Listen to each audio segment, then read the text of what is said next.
battude ɗo waɗidire fi yerleno e monigol Allah o sunna en hara goto tefanoytae. Bismillahi lkhaliqi llazi fasaka takabbura wa adanahu wa wa'ada bi ila jinnari labisi. Giɗen kerawoyen fillito oɗo kutuba buy woni landiwoyo fillite ɓayno on tigi ko kurgadu mo onon julɓe ɓen en fillitoto. Giɗen fuɗɗorde inde Allah allazi o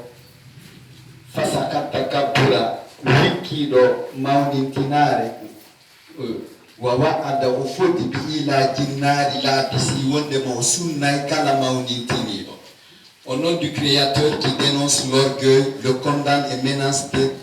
d'introduire dans l'enfer toute personne qui la pratique. Qala Allahu o mo fi mo wembi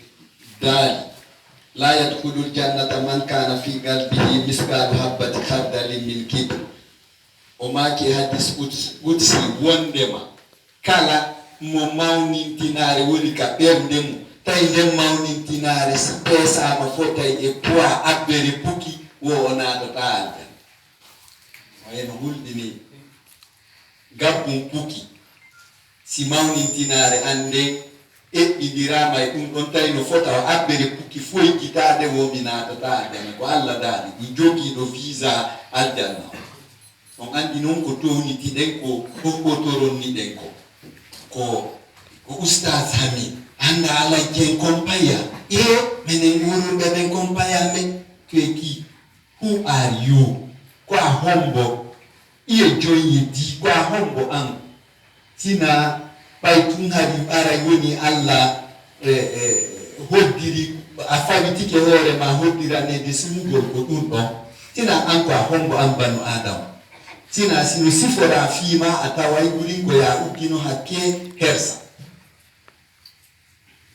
Allah dit quiconque a l'orgueil qui a le poids d'un micron n'entrera au paradis. Anye janto de reno dende. Kama anna takabbura umul hasad fatawadu dajaratun mashkuratun. Paino ko mawnintinare kadi woni yumma ngañanendi. Afo mawnintinare on ko ngañanendi o wiyete. Parce que mawnintinto tu añana hinayo goto wa uwama. Ko antu woni oustaz Hamid ko antu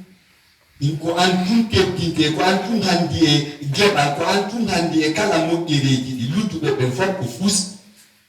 no mawnintinorɗa a ɗum nden mawnintinare ma ko jibinta ko gañaneji hara on tigi lutti. Comme l'orgueil est mère de l'égoïsme, la docilité est une personnalité félicitée. Atakabburu jununu min an awaihil arba'ina wa sukratun faidatun. Mawnintina godde ko feetere jeya ɗum e feetereji capanɗe jeenayi woodi capanɗe nayi woodi ɗiɗi ko feetereji capanɗe nayi woodi. Mawnintinare no jeya e nden ɗon feetere ɗum ko taafuyagal foolungal ara woti lanni wonde taafu o feeti o woni taafu so mawnintinike. La yastatilu illa al qasiru dahda. Muhammad sallallahu alaihi wasallam maaki dey wo ko ade daɓɓo tungojo tun wo ƴemmoto eɓɓoto e gewa tawi tuwo o ƴemmo sa yi goɗɗo tun o townitike andi fus o alda haray o yona hay fus o wonda e nafa o hikkaki hay nokku haynu teddungal fus haray o medita o handa e mum ko Muhammad sallallahu alaihi wasallam maaki. Muhammad maaki sallallahu alaihi wasallam wo in anta akramtal karima malaktahu wa in akramtal la'ima takabbara. Wono teddinirɗa betejo haray a soodimo a jeyimo kono no teddinirɗa taafujo jugulajo awasejo o mawnintinto kisan sai ko marɓe jawɗonna ko fi jawɗi makko ndin teddinirɗamo ma ko fi sabuji makko ɗin ma ko fi gandal makko ngal. Si tawi noon ko betejo teddinɗa haray a soodi on tigi gurdam makko ɗan fof. Nelaɗon maaki noon innama yadurrunal bir baramilul mutawassitatu llati la tudaharaju. Wo ko tampini e Muhammad sallallahu alaihi wasallam wo ko tampini e wo ko fiifaji ɗi waɗora buyɗin wo ko ɗin ɗon so je ɓawɗi tallotako ndikka kadi nde fiifa waɗora hay fuston yimɓe tallo kono siko seeɗa woni e fiifa on de moitié vide moitié plein hara yahata awa si tawi woni lasilanka gon tigi ngin ɗuuɗa kan si minni lasilankaku ko ka hakkil makko ina leño lasilankaako makko ngun si ɗuuɗa gandal makko ngal ɗuuɗa o wondota ɓenni a summol dalilu al ilmul dalilu summu wa gandum kanko poson ton tigi sikki tun fuɗɗike andude tun andani ɗum ɗon ko poson o wondota wano fiifaaru woniri so ndu woni a waɗi ndiyan seeɗa e mayru ndu tallota hara ndikka vide on ko ala ton kon fus ndikka ɗum ɗon huwondire ko. L'orgueil est un des 4 types de folie. C'est une petitesse, c'est une chute. On ne peut tomber plus bas. Seul le courteau nain qui cherche à grandir. Yereta la fato yale di toni ta godo ko federe. Sa watani yi la ka hika gi anyokudo. Atawai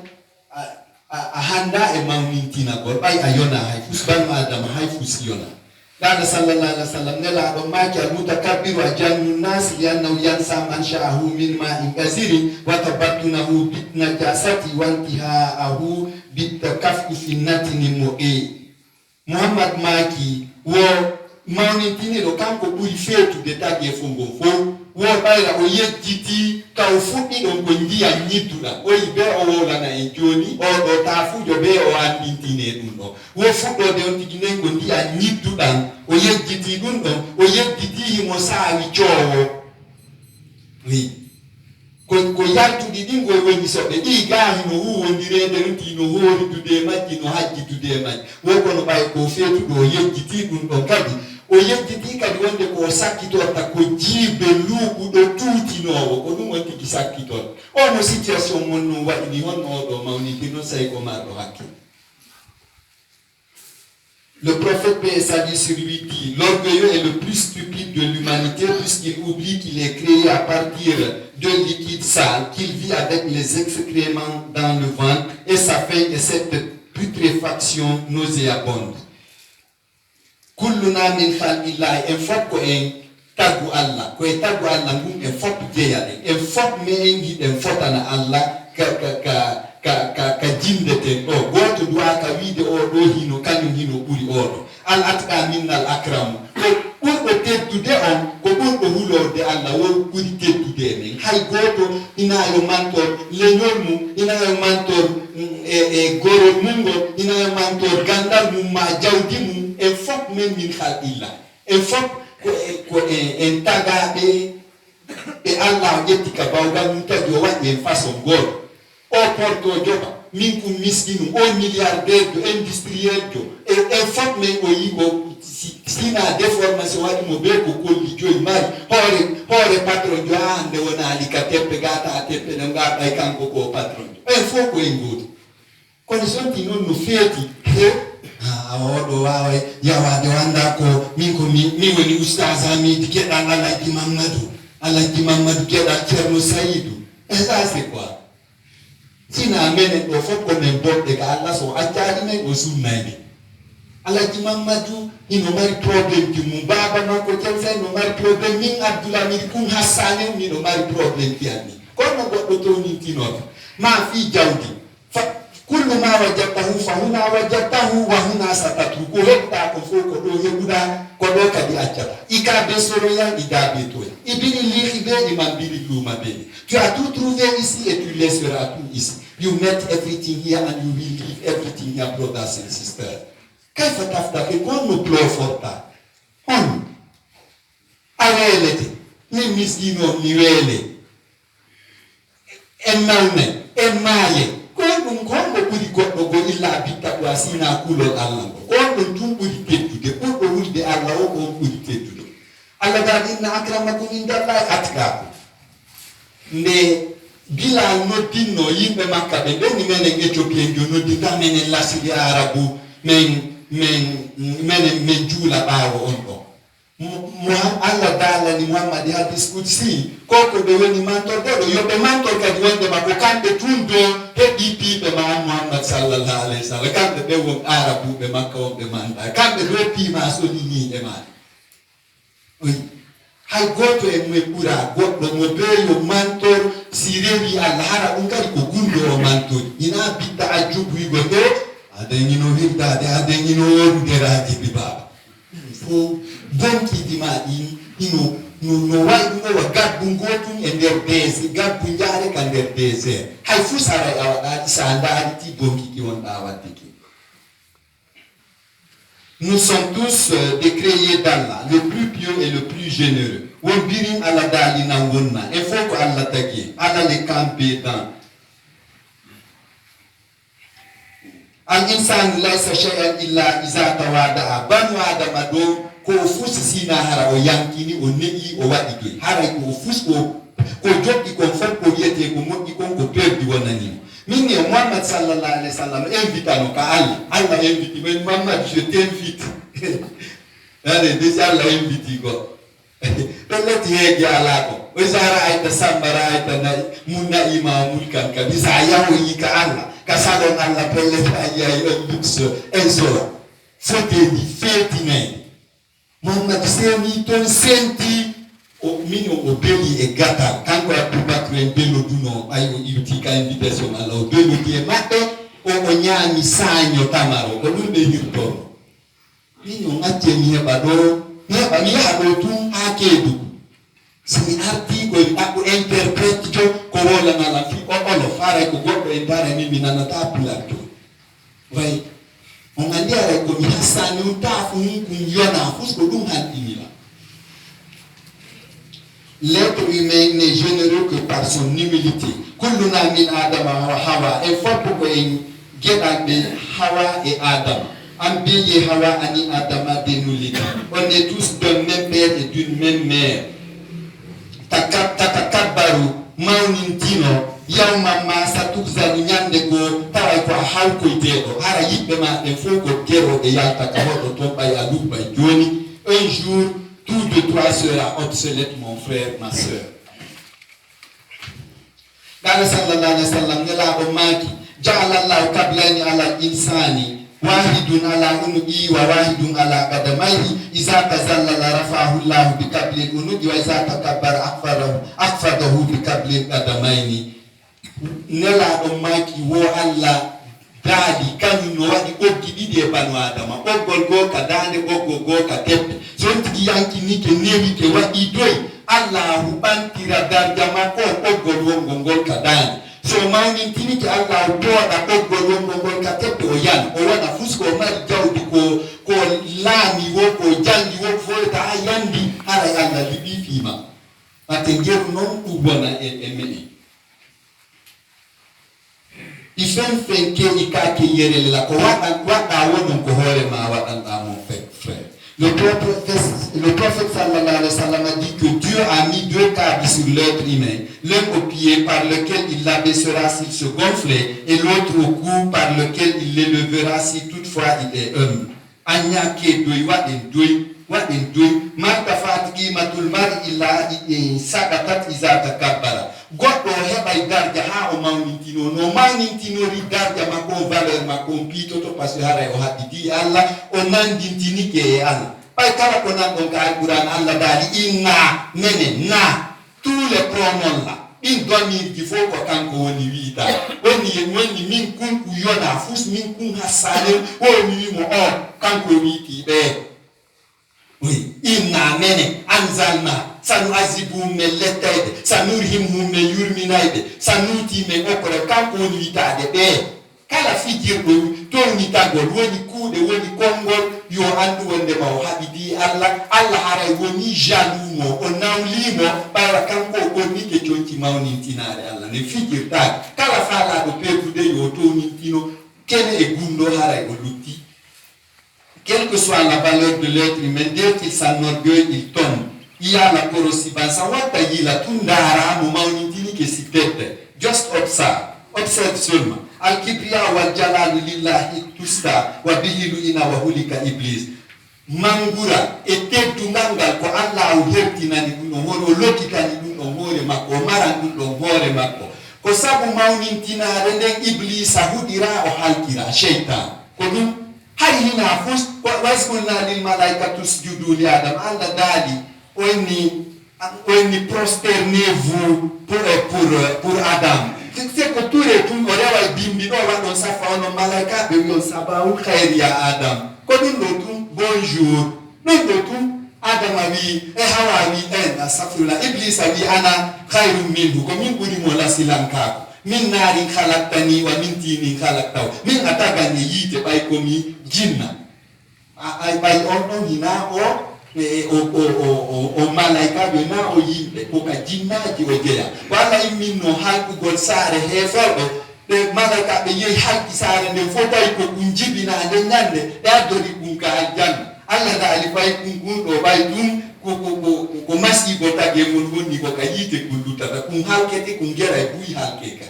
ko min ko lope itabuda adama min ko yite tabuda ana khairu min wono tali baba to wi ko kanku min buri mo la silankaku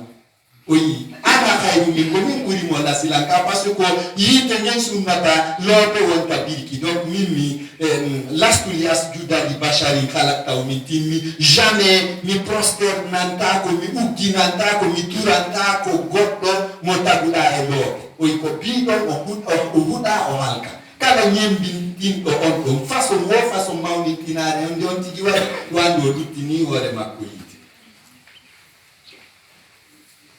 Dieu se réserve la majestuosité et la suprématie. Satan est maudit à cause de ça. Yubalu anna al-insan jamilun qultu fa izabtasa.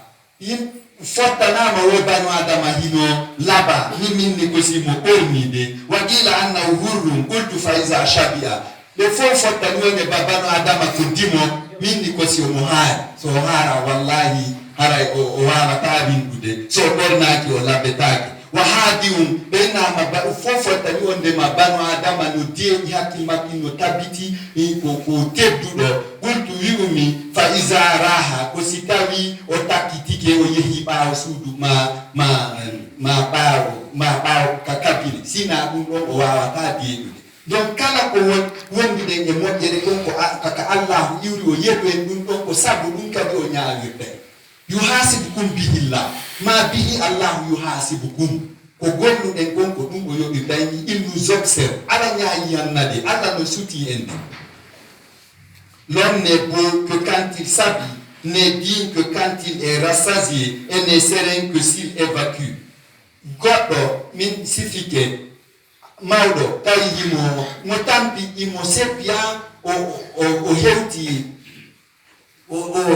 imo yaude kala o de lenange patron bi o darni patron jom on gari e 4-4 hingi climatiser hade on wudditani mo bafangal onati ko jodi tu mo nangi waccugol on embano o yetti Allah naare ko aljanna aduna woddo anga wawo ta hay sumoyde naare hettare parfo wondo gawo sifa makko ala e nder ngedo nange ko nenen sonji on inni on hidon e jallo nani fus musa talan ko angar tummi woni on hay fus awa lellira o toni dolo ke makan ko boson o wolli mo bonfo humpore ka sondo on hino tufaka redu makko me o ɓuuƴama ɓay ko be wole pula o ɓuuƴama bawlugol tawi o warali bawde mo dogude yaha ka docteur oni an hay fusman kana moni min won ayde ko patron min ko moni yelade ko warugol wamani mi perda kala jawdi ndi mi mari mi wa awama min ilan fala yawde takki to ko no mi ronku ko ilan dogude ka docteur oui kala ko wonduɗa ko Allah de okkorma ko ɗum de kadi o ñaalirtama ta nangino wigol an ko a pullo an ko a lasili an ko a seedeyankejo an ko a jobboyankejo kalduyanke kan ɗum ɗo menen ko menen je fuuta ɗo urumɓe ɓen compaya menen karamo ko alfa ko ɗo tawni a mantori fus min ni ururo si reɓata Allah ko sururo zéro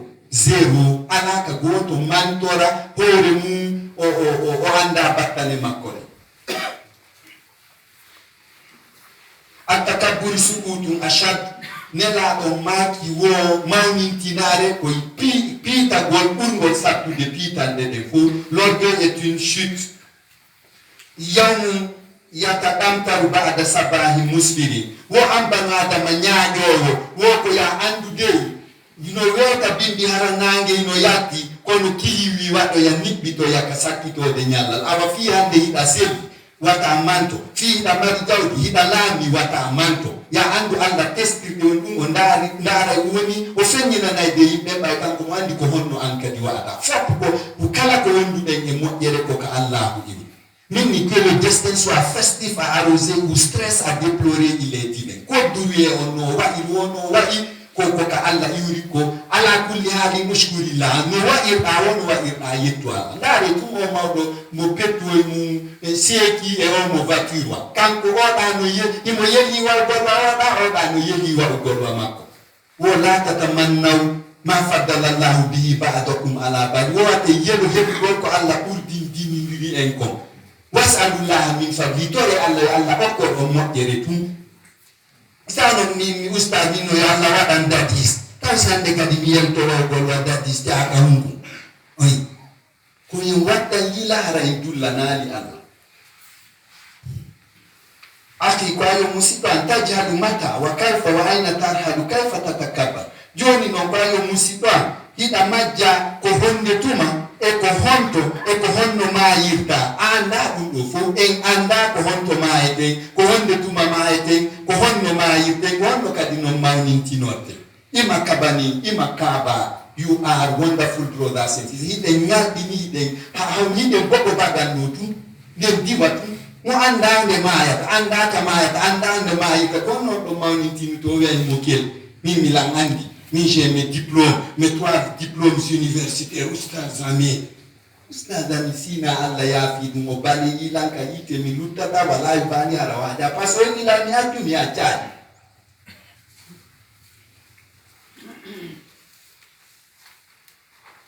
ala kulli hadi lasta mumalli hal bahari no woniri do wata ila anda ina ande wa dilandan yo bahari ndian landan no ka bahari ina an wadi dan do landan. De toutes les façons, tu n'es pas celui qui a rendu l'eau de la mer salée. Ce n'est pas toi qui pompes tes poumons 180 fois par jour par heure pour vivre. Allah ma pompande la biteme dere chapan e jetati for du po jote maden. So attiti dum ko ipita de to wie ko hypotendu, tension jipike, ko hypertendu, tension contrôle. Ay hara hida yeddude Allah ene kon 180 fois gorko selluɗo bano adama selluɗo o fofa 180 fois e nder l'heure on ko na an waɗi ɗan lanɗan ka baharu waɗdoy hina an woni pompude koye jokkoye ma waɗu doy acca moningol Allah hara ala ka tawoyama kullu ma bika min nimatin fa min Allah kala moƴƴere nde wonduɗa ko ka Allah nde ɗuri nda ɗum chef d'état jo won bo si ñiire makko soli taw si ñiire goɓe mari piqûre wal pikowal nden ñiire arta ko wattugol ɗo ƴiya ko tum c'est tout o makko jawdi honde tuma darja honde tuma si tawi tum goɗɗum boni e ko taga on peut-être ko lontinirgol ɗum ɗon goɗɗum go ko ala garanti donc atten waɗen de fabima ataka yuhasibuka Allah non ko hokkuma kon o ñaawirtama siko ngari siko gandal siko jawdi siko laamu ko ɗum ɗon o ñaawirtama ɓayra o toñata jiwaɓe makko tout en toi est d'Allah et c'est de ça qu'il t'auditera wallahu la yuhibbu kulla mukhtalin fakhur Allah do faala ka ñaaɗo wo dunga man ɗo townintino Allah n'aime point le farce vaniteux. Muhammad sallallahu alaihi wasallam qala ma ya da'if ya ahmad ko ayo ta'fujo ko ayo bula ujo la taftakhir bi khilqatika falaysa bi khalqika wosi bala barata mantor tagudi mani bayna antagi horoma andu ko Allah mondi e ma dum dum kadi o nyaawi tam. Toi médiocre naïf ne bluffe pas de ta forme, ce n'est guère de ta forge. Fankate mo la banu adama donna si tawi ayi goɗɗum mankirima tun a taway wallahi okkunoɗo ma nema on jaka o jaɓɓitimo a taway hade ala ko a ala wa mal fakru bi rufati innamal fakru bittuka wal adabil muntaqa sirran wo mantortake ƴiye kiɗɗe mawɓe maɗen kana jaddi ɓen soro an hari ko kaarijo ɗum mantortake ko mantorte ko kulol Allah e gandal suɓangal mantora ɗum kadi ka gunɗo ina ya wola yimɓe ɓe koye anditu toujours wiya alhamdulillah mi yetti Allah ina manta gonde kadi yeto ndengi ta rewde Allah ya angi ta hula Allah ko ya manto dum ko no ko gundo de tes ancêtres ne t'enorgueille pas c'est de la crainte d'Allah et d'un savoir pur qu'on s'enorgueille et à l'endogène قال الله الله دالي كل أمة كل تلك أمة قد خلت لها ما كسبت ولكم ما كسبتم ولا تجزون إلا ما كنتم تعملون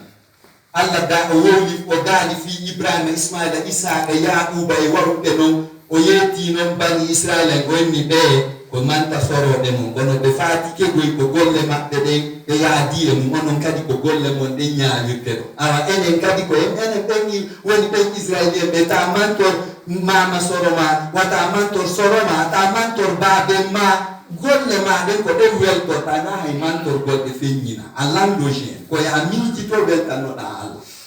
ko dum woni ko yoni ko mantore onno yo be ta ke sina ko huudo ko lenyon mantor takidi odo ko forestier ko menen woni be wi fulbe futa be ko menen tabinti dum ni l'islam do dum fo hana dum ala nama de ko tuma darngal dari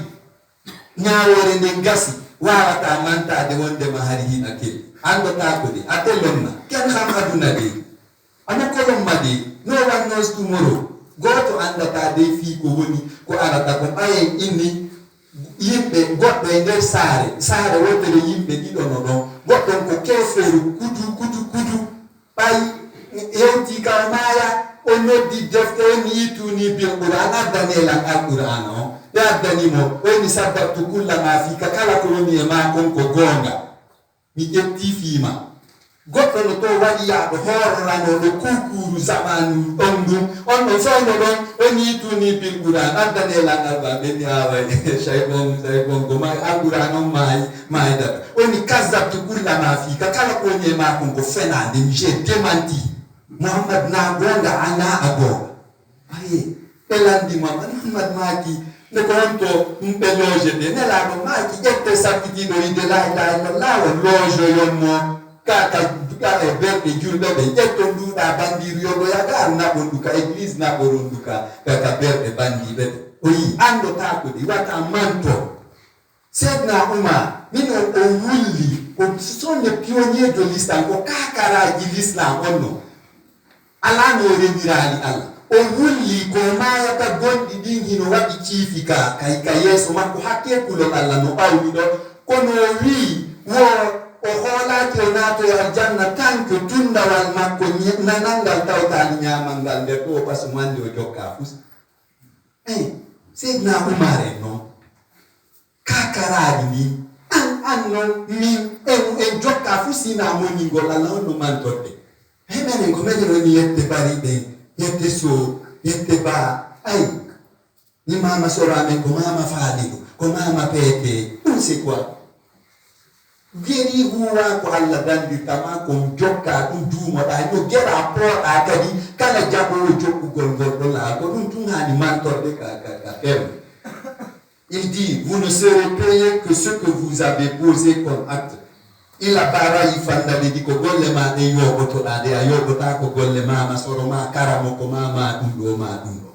Wadala alla dalika metti nangol ade awasejo. Wala tamshi ala al-ardi marihan innaka lan takhriba al-arda wa lan tabluqa jibala tula. Wallahi. Onni banu adama tafujo mawni timido toni tido. Onni watanya e hore di lady bayra muk andi bata ha tu falendi atoni to ta ko de ha ta pelle ande juni nare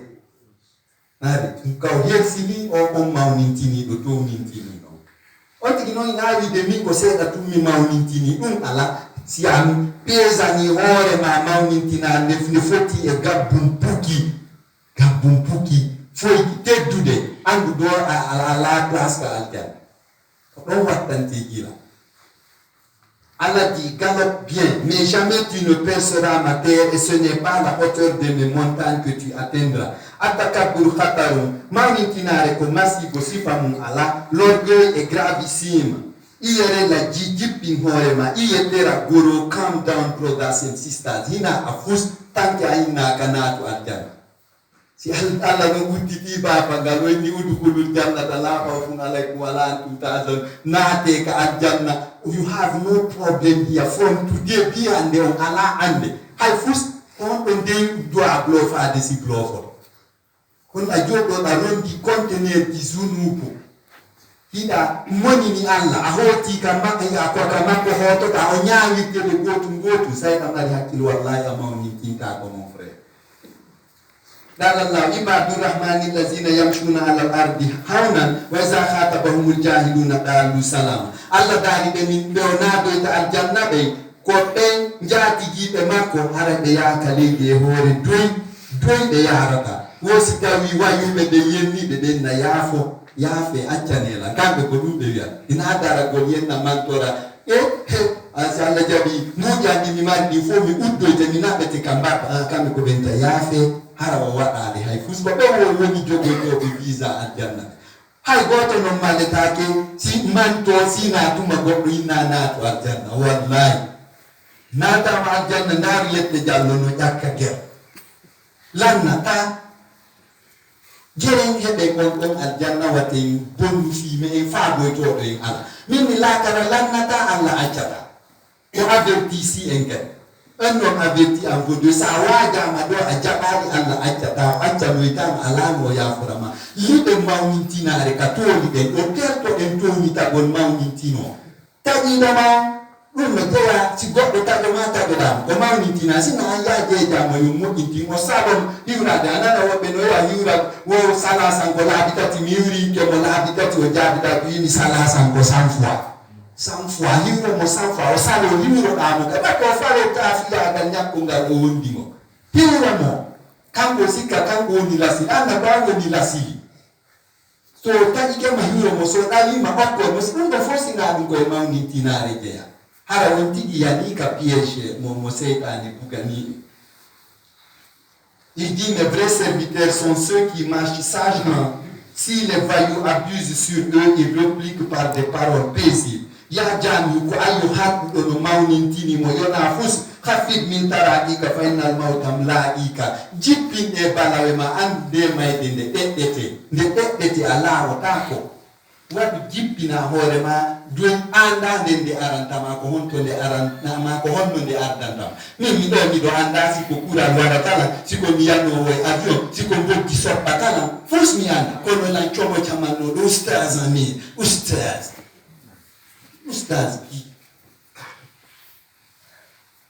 toi capricieux, ne sois pas effronté, ton épreuve tu vas l'affronter. Il dit c'est nyande gono aronkai o maunintini an o maunintini do idie ayi oye ifama nimsade aninso e ko maunintini ta to nitita o tajido masali da mo anka di yurade amin ko milas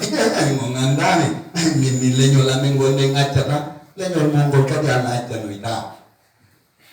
You will regret it one day, brothers and sisters. Awajata maza, am kunta man, wonta wonto wo, ma hebuda ko hebuda wo,